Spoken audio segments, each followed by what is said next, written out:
જય શ્રી મહાકાલ. પ્રેમી એકબીજાને પ્રેમ કરે છે ને તો કહે છે કે તારા વિના તો હું જીવી ના શકું, અરે હું તો મરી જાઉં. પણ કોઈએ કહ્યું છે મરનારની ચિતા પર ચાહનાર કોઈ ચડતું નથી, મરનારની ચિતા પર ચાહનાર કોઈ ચડતું નથી.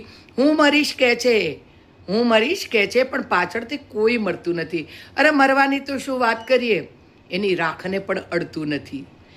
હવે આવો જ એક કિસ્સો છે કે ઘણા વર્ષો પહેલાંની વાત છે કે એક ભાઈ લગ્ન કરીને આવ્યા, પ્રેમ લગ્ન કર્યા, પરિવારે વિરોધ કર્યો છતાં પણ જીત પકડી અને પરિવારે સ્વીકાર કર્યો કેમ કે પ્રેમ લગ્ન કરીને આવ્યા હતા. બંનેનો એટલો બધો પ્રેમ હતો કે એકબીજા વિના જાણે જીવી જ ન થઈ શકતા.